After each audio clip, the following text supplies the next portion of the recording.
ഒറ്റ ദിവസം കൊണ്ട് സലാല കറങ്ങണം. അതാണ് ഇനി നമ്മൾ അടുത്ത ടാസ്ക്. അപ്പം നിങ്ങൾ ചോദിക്കും, ഒരു ദിവസത്തേക്കായിട്ട് എന്തിനാ ഇത്ര കഷ്ടപ്പെട്ട് വന്നേന്ന്. അതാ ഞാൻ ആദ്യം പറഞ്ഞത്, നമ്മൾ ഒറ്റ മൈൻഡ് ഇങ്ങനെയാണ്, അല്ലാണ്ട് ലീവ് കിട്ടായിട്ടൊന്നും അല്ലേ. പോകുന്ന വഴിക്ക് ഈ 2 ചങ്ങായിമാരെ കണ്ട് ഓരാണെങ്കിൽ റോഡ് അങ്ങ് ബ്ലോക്ക് ആക്കി. പിന്നെ ഒരു വിധത്തിൽ അവരെ കാര്യം പറഞ്ഞ് മനസ്സിലാക്കി നമ്മൾ നേരെ മുന്താസ മാർക്കറ്റിലേക്ക് വിട്ടു. അപ്പോഴാണ് ഞാൻ ശ്രദ്ധിച്ച്, ഏടെ നോക്കിയാലും തേങ്ങാത്തൈ.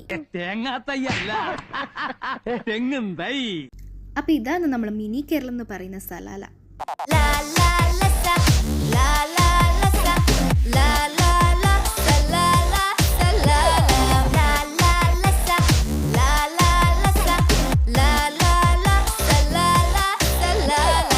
അങ്ങനെ തിന്നും കുടിച്ച് നടന്നപ്പോഴാണ് നമ്മൾ ഈ ഒരു ഐറ്റം കണ്ടത്. കരിമിൻ്റെ തോലൊക്കെ ചെത്തിക്കളഞ്ഞ് പീസാക്കിയിട്ട് ഇതാ പാക്കറ്റിൽ ഇതുപോലെ വെക്കുന്നു. അങ്ങനെ നമ്മൾ ബിസിനസ് പ്ലാൻ ഐഡിയാസിൻ്റെ ലിസ്റ്റിലേക്ക് 111ാമത്തെ ഐറ്റമായിട്ട് ഇതും അങ്ങ് ആഡ് ചെയ്തു. പിന്നെ നമ്മൾ തണുപ്പിക്കാൻ വേണ്ടിയിട്ട് നേരെ സലാല ഗാർഡൻ മാളിലേക്ക് പോയി. ആടെയാണെങ്കിൽ കുറേ സുവനീസ് ഉണ്ടായിരുന്നു. അതിൽ നിന്ന് ഞാനൊരു ഫ്രിഡ്ജ് മാഗ്നറ്റ് എടുത്തു.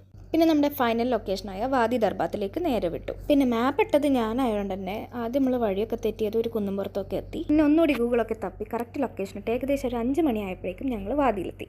പോകുന്ന വഴിക്കാണെങ്കിൽ കഴുതിയും കുതിരയും ഒട്ടകവും എല്ലാം ഉണ്ടായിനി. ഖരീഫ് സീസൺ തുടങ്ങാത്തോടെ തന്നെ വെള്ളത്തിൻ്റെ അളവ് കുറവായിരുന്നെങ്കിലും ഇറ്റ് സ്റ്റിൽ ലുക്സ് ബ്യൂട്ടിഫുൾ.